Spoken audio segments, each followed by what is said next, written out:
Well, hey everybody, Jarrett here, and here's a WCW themed video because around this time, 18 years ago, WCW officially died when WWE bought them out. And that brought an end to the Monday Night Wars and all that rich history and head-to-head shit and everything, and a lot of the bad shit that happened in the last year and a half all came crashing down. And why not take a look back at this by looking at the lows of WCW, even though I love WCW, and look at the worst cage matches in WCW history. Now, the criteria is this takes place from when Turner bought the company officially, November 1st of 1988, all the way till March 26, 2001. Now, I'm not going to include house shows. Obviously, I'm not going to include that kind of stuff. I'm going to basically focus on big matches that took place on Nitro, but also on pay-per-view. And yeah, cage matches, all this kind of stuff. There were some really good cage matches and, War Games matches, that kind of stuff, and whatever. But there were also some bad ones. And I mean, I'm not just talking War Games, I'm talking in general. The cage match stipulation can be done a lot of times to advance a feud or finalize a feud, but also start another one, perhaps. These, however, did not do that. They pretty much butchered just about everything. So yeah, it's going to be talking about 14. Please leave in the comments if there are ones I forgot about.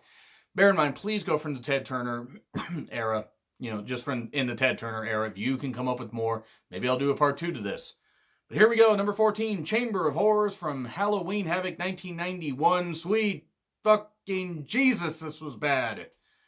Holy bad. It was actually, it was holy bad. It was terrible. It was, fuck. This was just a goddamn train wreck, yet I couldn't look away. You had people like the Steiners and Sting, and I believe the Diamond Stud, before he became Razor Ramon. You had Abdul the Butcher, Cactus Jack. They were an unlikely team. There were others in there and everything, but this was just... There were coffins laying around the ring. There was this chair that got lowered into the ring where you had to place an opponent in there, put a helmet on them, and electrify them. This was something that they actually thought was a good idea to do, and I forget who came up with this. I think Dusty Rhodes might have come up with it, which everybody has a misstep.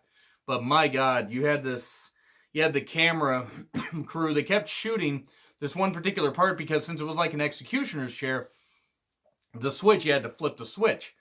Well, the switch kept falling down. Even if somebody was in the chair, like very rarely, or if the switch falls down, you're thinking the chair is going to activate even if it's up, high above. Well, that isn't what happened. And the referee kept, or not the referee, but the referee didn't have any goddamn control over this at all. The camera crew kept catching the switch falling down, and then Cactus Jack would have to put it back up. And basically what ended up happening with this whole finish, it was ridiculous. A few people bled. I mean, of course Abdullah did, because shock of shocks, that disgusting fuck, of course, bled. That was exactly something that we need to see in 1991, was Abdullah the Butcher in a goddamn ring. But yeah, Cactus Jack, it was like the Steiners, I think it was like Rick Steiner did this horrible belly-to-belly suplex, which it's got to be hard to pick up Abdullah without a forklift. But he gets in the chair, they put the helmet thing on him, and he barely gets away, and then Cactus Jack, who had just flipped the switch back up, flips it back down, and they do all this shocking stuff. The ring starts to catch fire. The ring mat starts to catch fire because there's these sparks and all this shit flying all over the place. And it was really terrible. Whether this qualifies as an actual legit cage match or not is up for debate, but, it's a giant, structure that was around the ring and a bunch of bullshit, so that's why I'm going to include it on here. And then we go to number 13, Hogan versus Flair, Halloween Havoc 1994. This is supposed to be a retirement match. Hogan's title versus Flair's career. And maybe it was everybody's career at this point, because Flair, I forget exactly what the deal was. I think Flair was supposed to be off for like at least 6 months to a year. And they were trying to blow off this feud. This Halloween Havoc was better, by the way, than 1995. Let's say that much, because it did not have appearance of the Yeti. As much as I love WCW, I do enjoy shitting on it because they did a lot of really dumb shit that I'm going to get to here later in this video. But in this, you had Mr. T as a special guest referee. So right there, we're off to a rip-roaring start. But they're like Sting, was there. He was outside the ring. At one point, this weird mask guy clobbers Sting and tries to interfere. You got Jimmy Hart trying to stop Sherry Martel from interfering. She does actually a dive at one point. Hogan, fortunately, taking care of her, because Sherry had no goddamn fear.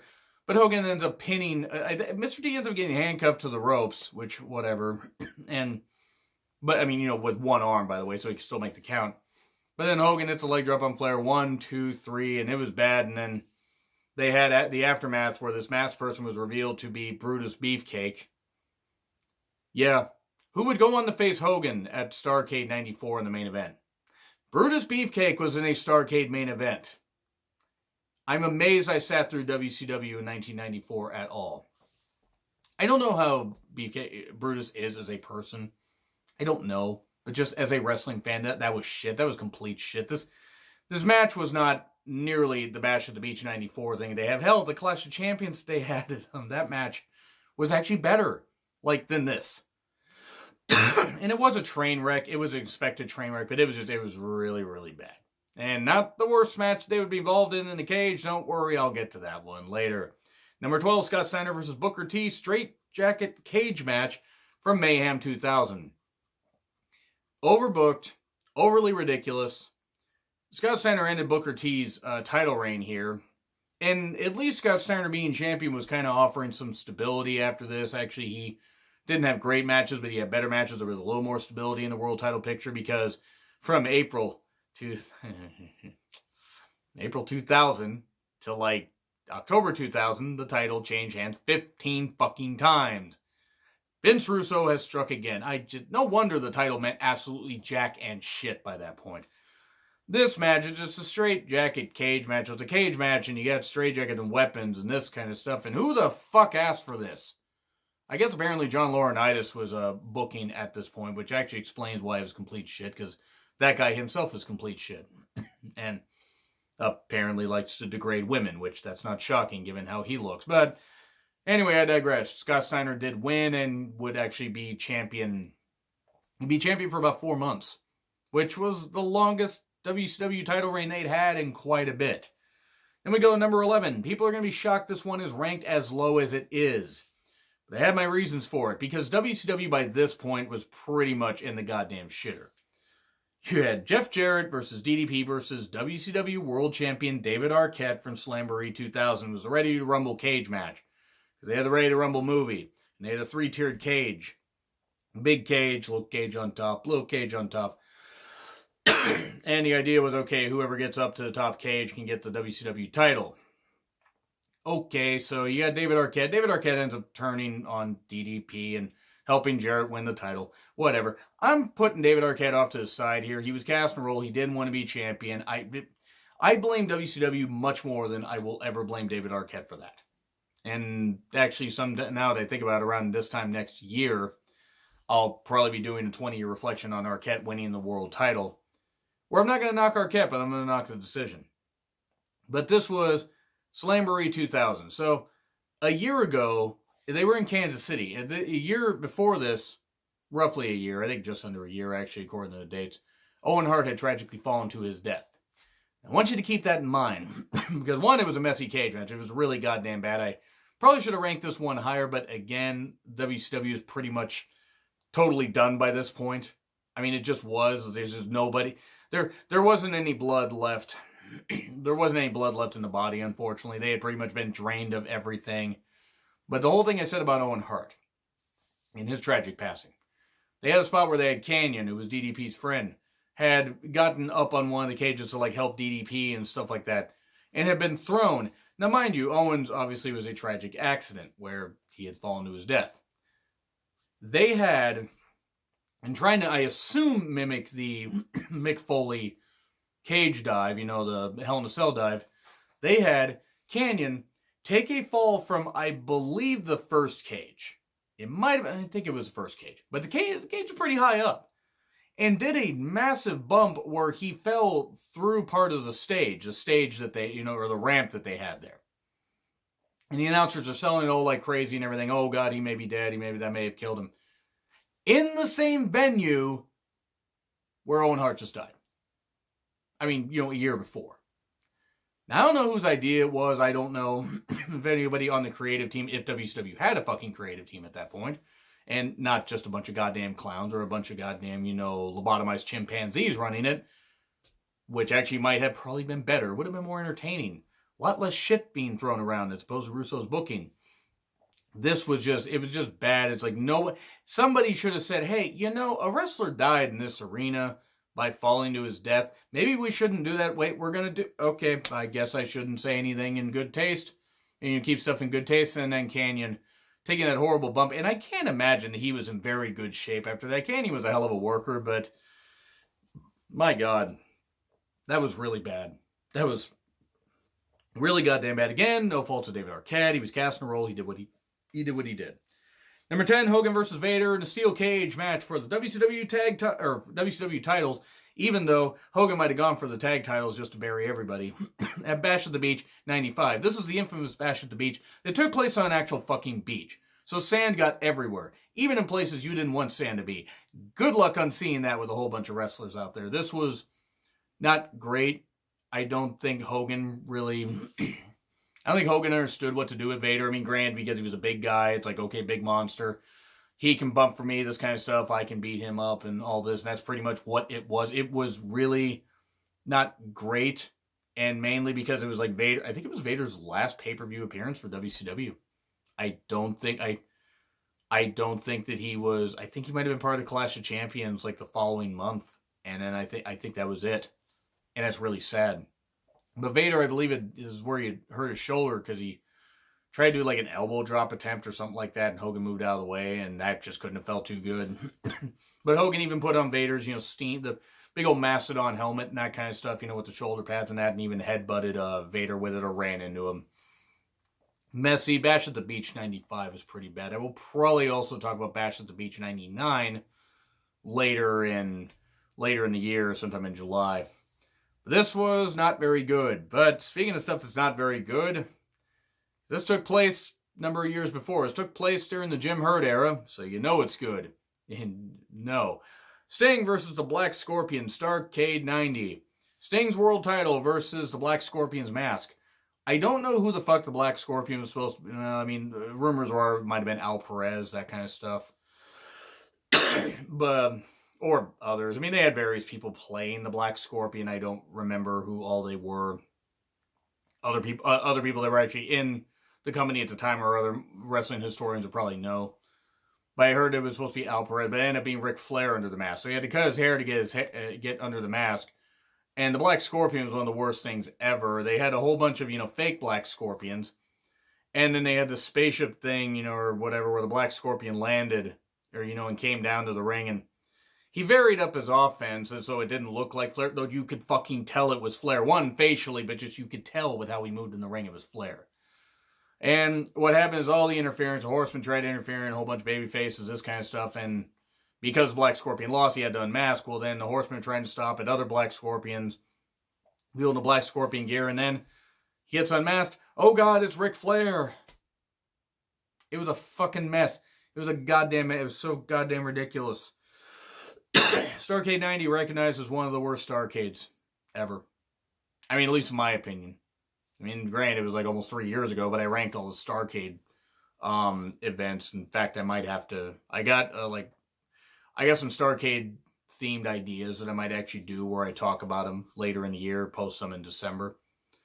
This was not very good, but then we get to more stuff that's not very good. Like a few months later, after Flair had quit the company.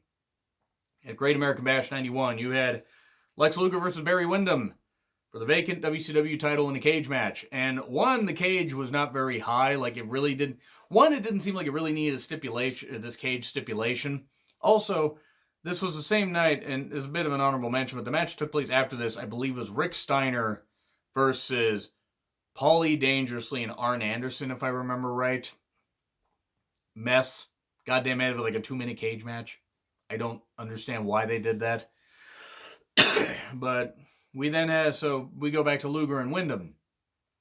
And the idea is these two guys that had been teammates and then had been babyface and heel against each other, or even heels, with each other.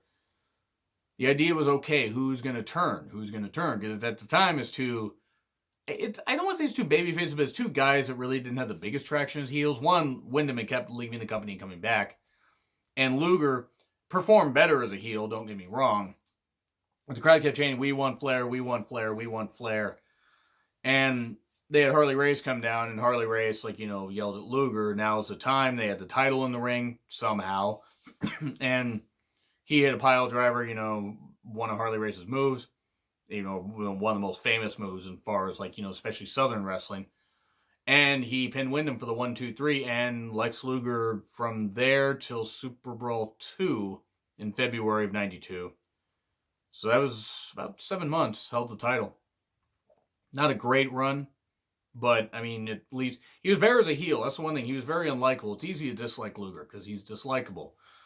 But, yeah, this one wasn't... The crowd kind of hijacked the whole thing, and the match just felt very pedestrian. The guys actually performed well in the ring together. Windham and Luger, as a team, worked well. As rivals, worked pretty well. Something about it just didn't click here. And the cage stipulation really just didn't feel necessary. It just felt kind of slapped together. And also Flair had left the company, and people were pissed that I mentioned that. But we go number 7, Hogan versus Savage in a steel cage, uncensored 97. I love Randy Savage. He's one of my favorite superstars of all time. Hogan, I will not deny all the great things that he did and all the great stuff that he did for wrestling, even though I feel he buried quite a few people. It's my personal opinion. I'm going to stick with it. But my God, was this a mess. One, Hogan could never let Savage win over him unless it was by fluke. And even then, there really wasn't, Savage just never got the wins over Hogan that he should have. But the reason this cage match was happening is Savage had interfered in the match. I believe it, let's see. And actually, no, let's see. I think this might have been actually uncensored. Yeah. Actually, it might have been uncensored 98 now to think about it. 97, 98, it's all a mess. It's all a conglomeration. I mean, the bottom line is this cage match was really, really bad. You had the Disciple interfere.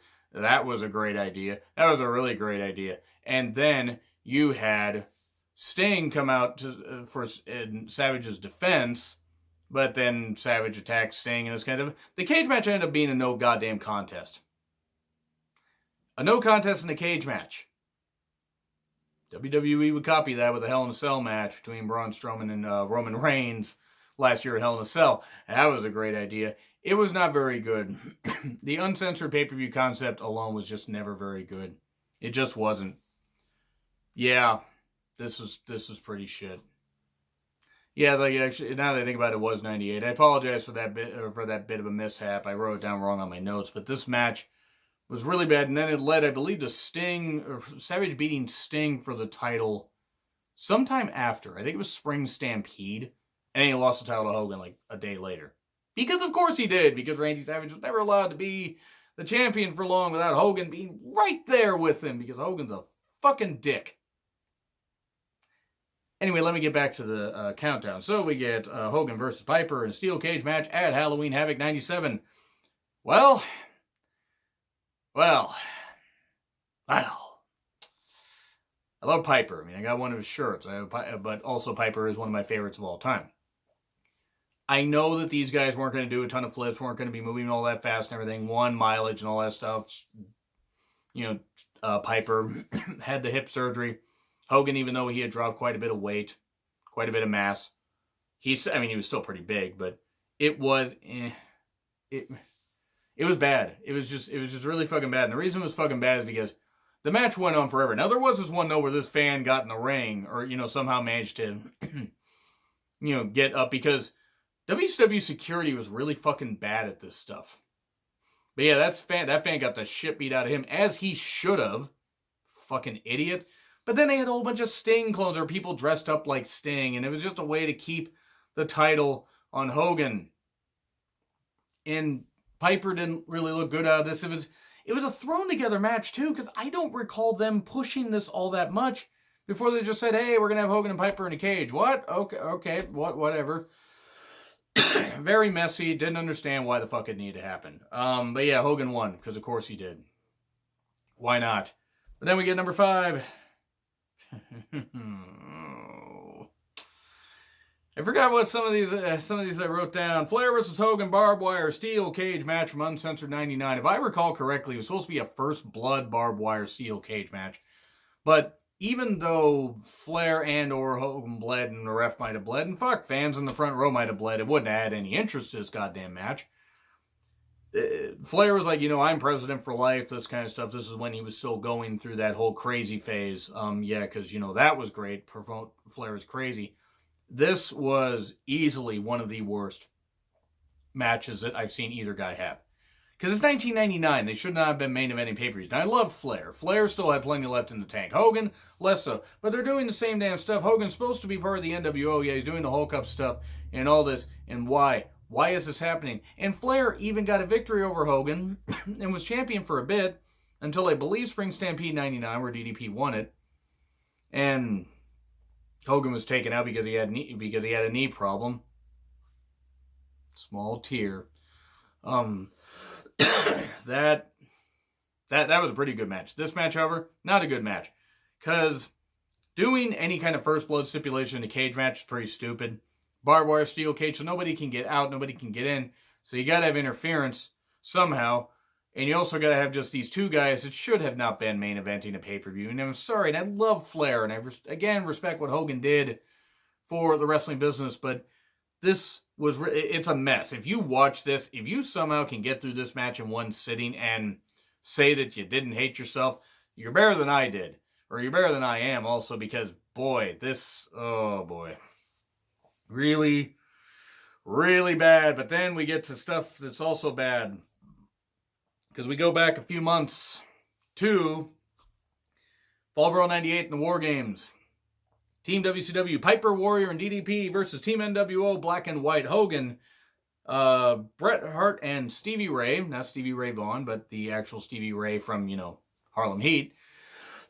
Versus Team Wolfpack, Nash, Sting, and Luger. The winning person, and here's the thing, normally in War Games, you have all the teammates get in there. The match can't stop until everybody's in there, and then it's submit or surrender. Nope, in this one, first two people are out. Hey, if you pin the person or you make them submit before the next person comes out, you win the match. Okay, what the fuck? Why? Why in the world? Boy, I'm yelling a lot in this video. I apologize for anybody that has the volume turned up. I should say turn down your volume where applicable. But this one, it was a mess because, DDP won it. That was great. But you had Bret and Stevie Ray. You had Bret factor into the finish. You had Warrior and Hogan, where Warrior, because he tried to do something athletic, actually ended up, I believe, hurting his bicep. Darn, maybe he shouldn't have done so many goddamn roids, and that wouldn't have been the case. But they did this stupid thing where Warrior is supposed to come in and do this stuff. So they had this trap door thing, which, by the way, led to Bulldog's career being short because nobody told the wrestlers about the fucking trap door. Maybe you shouldn't have done the trap door thing. But have the wrestler come through the the two rings or something. Fuck's sake. Don't tell your wrestlers and one of them gets injured. Good fucking job, WCW. So anyway, Warrior does his whole thing where he comes through the trap door, he's doing that. He's doing that. Beating his chest. It's basically what it was. Smoke fills the ring. So much goddamn smoke. I'm amazed everybody didn't, had to be taken to the hospital for smoke inhalation, even though it was just dry ice and shit like that. But then Hogan beats him down and this kind of stuff, and then Hogan's there, and Hogan's there holding the jacket. What the hell's going on? And Pyro goes up and Warrior runs out from the entranceway. Whatever.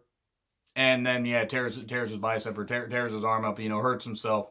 Doing something athletic because the guy was a fucking idiot. DDP won, though. And then DDP faced Goldberg in a good match at Halloween Havoc 98. Oh boy! Number 3, Russo versus Booker T. Vince Russo versus Booker T. In a steel cage match for the world title. A ton of interference. A lot. Just a lot of running, a lot of bullshit and all this stuff. And this is from the September 25th, 2000 edition of WCW Nitro. Right after Booker T had won the world title soon before. This is exactly where the WCW title died, in my opinion, before this. But this is where the WCW title died officially. Because you had the spot where, basically the end, because if I tried to recap everything in this match, I don't even think creative could. I don't think anybody could. You can get 3 people together and have them, give them 5 minutes each of this match, or 3 minutes each, and people probably still couldn't tell you all the stuff that happened. A bunch of bullshit and a whole bunch of freaking trash and everything, and why was Russo ever allowed to be in WCW? Were WCW that stupid? Apparently. But we then get Goldberg spearing Russo through one of the cage walls. And this is right before Booker T, who could have stepped through the door at any goddamn time, didn't do that. He stepped through just at the same time as Russo got, speared through the wall, outside the cage, or, to outside the cage. So Russo technically became WCW champion, and people are like, oh, but you can see, Vince McMahon became WWE champion. Yeah, he only held it for a few days, and it didn't damage the credibility of the title. Even though it seemed like, even though you couldn't have really been able to tell by the fact of how much the title got played with hot potato at that point, that was really, really shit. Russo becoming WCW champion, that right there. But I don't know who thought it was a good idea. I just don't. I don't know who besides Russo thought it was a good idea. It wasn't, and it was shit. It was like, I think he was gone from the company soon after that. Which darn. By then, there was too much damage. And I will say this though before I move on to the final two. Russo was not the sole reason that WCW crashed. He was a reason, probably a big reason. But he was not the reason. And the reason he was not the reason is because AOL Time Warner did not want WCW, whether it made $800 million, $80 million, $8 million, $8 billion. They didn't care. They didn't get wrestling. They didn't want wrestling in their programming. So that was a big part of it. So it didn't matter Russo or anybody, Bischoff, whoever ran the damn thing. It wasn't going to ultimately work. Though this booking and all this stuff didn't really help. Yeah, but Vince Russo, WCW champion. Other people weren't, but he was. Number 2, Sting, Booker T, Goldberg, and Chronic versus Russo's team, which had Nash as WCW champion. Jeff Jarrett, Scott Steiner, and the Harris Brothers in War Games 2000. I believe this was, I want to say this was September 4th, 2000. It was a few weeks before Russo became champion. But Russo's in there. Getting his ass beat. He's in all the football gear, hockey gear, whatever it is. And I should clarify, by the way, in a couple of these matches, like these 2000 matches, that you had fucking Mark Madden being terrible on commentary. And the commentary in general, not knowing what the fuck they're doing. I really like when they went down to Tony Schiavone and Scott Hudson. Even if it wasn't a flashy commentary team, they were pretty goddamn good. But yeah, all this, Ernest Miller is supposed to be involved. There was a ton of shit that was supposed to happen that didn't end up happening. But the idea is, okay, you got to it's the 3-tier cage, a Ready to Rumble cage or whatever. And you got to get up into the second cage, and then you got to get up to the first cage, grab the belt, and then make it all the way back down and make it through. Now, Nash is a WCW champion. It looked like Goldberg was finally going to get his title back. He had broken the handcuffs. Oh, God, he broke the handcuffs. And beat up everybody. It's too bad he didn't, cut Russo in half, for God's sakes. Not that Russo knows about doing anything athletic. But this was exactly what was wrong with WCW. Everything. It was too much interference. Too much bullshit. I don't think anybody knew the rules. I don't think the people putting the match together knew the goddamn rules. I don't think the wrestlers knew the goddamn rules. Wait, whose team are we on? What's going on? I don't know. But Goldberg looks like he's about to win the title. And then somebody kicks the door in. It's Bret Hart. I think it's one of Bret Hart's... It's one of, if not Bret Hart's last appearance in WCW. Because he had that concussion. He, post-concussion syndrome, he had to retire. And let his contract run out in October 2000. October or November. I think it was October. But that happened. So yeah, Nash ends up... It looks like, he's going to attack Russo. Nope. Holds the title, walks out the ring. And he's the champion, and no one knew what the fuck was going on. I don't know if anybody in this match really wanted to be in there, but whatever. And the fans, it's no wonder the WCW fell down really goddamn quickly. But that's not the worst one, because number 1. The Alliance to End Hulkamania. It's that Doomsday Cage match from Uncensored 96. Where they had the arena set up and everything, but they had this 3-tiered cage match with this other ring in the entrance where people who paid for front row seats are having to look over here and look at this and look at this and, hey, we got to look straight, or no, we got to turn around and look at this kind of stuff because somebody didn't fucking plan this shit well. I really am getting a little too angry during this. I know it's just wrestling at the end of the day, but by the way, the participants are Hulk Hogan and Randy Savage versus Arn Anderson, Ric Flair, Ming, the Barbarian, the Taskmaster. There were other people. I think Luger was in there also. You forgive me if I forget anybody else that's in there. Yeah, Luger was in there. And I don't know how the hell. Oh, that's right. I don't like Luger.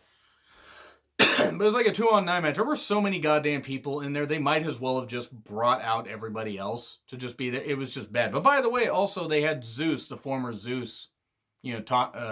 Tony Lister. Who was in Friday, and then he would later be the president in The Fifth Element. Fifth Element, one of my favorite movies of all time. He was Z-Gangster. He had not wrestled in a number of years. You could argue he never technically wrestled when he was in WWE. And The Ultimate Solution, who was originally called The Final Solution. Okay, that's a bit bad, but he was The Ultimate Solution. I don't know who the fuck he was, but whatever. He was a big, jacked up guy that was sort of big, but whatever. So the idea here is Hogan and Savage against these guys, against all 9 guys, are having to make their way, not downtown, but actually down from a cage, so downtown technically, from the small cage, and then if they make it through that cage gets locked, but then gets opened up sometime later. So they beat up everybody, get down to the bottom cage, and then they have this, I'm sorry, I just fucking goddamn cage match. Make their way down into the ring where the other big cage is. And then you got Ultimate Solution and Z-Gangster, and you got other people, and they take him to the ring, and then they take him back to the, they take him to the ring that the actual competition was taking place in before, during the actual card that mattered, and then take him back, towards the cage. And then there's this point where I think Luger has this like coal miner's glove, or a leather glove, or a boxing glove, or a glove that he, has needles in to inject himself full of roids, probably that. Maybe it's a glove he used to hit Elizabeth with, because he did do that, because he's a piece of shit. But he, I think Flair's holding up Hogan or Savage. It's one of the two, but Flair, stupid fucking finish. Savage gets out of the way and Luger stops and it's like, that F it, and punches Flair in the goddamn face, and I'm like, and I believe, if I remember right, Luger was still part of God, what was it? He was a part of the Dungeon of Doom. That's why I didn't remember it, because the Dungeon of Doom was absolute shit. The Yeti was not in this match. That's unfortunate, because he was also super giant ninja, the Yeti. Yes, he was a giant ninja at one point. Boy, this match was bad. Hogan and Savage won, by the way. Yeah, that was shit. So, yeah, those are the worst cage matches in WCW history. Or worst cage matches ever. My opinion. Leave in the comments what you guys think. I'm going to go calm down because I'm really, really angry and I'm a bit lightheaded now. Anyway, like, share, subscribe, Twitter handle in the description. I'm Jarrett. Thanks for listening to my ranting. I'll see you soon.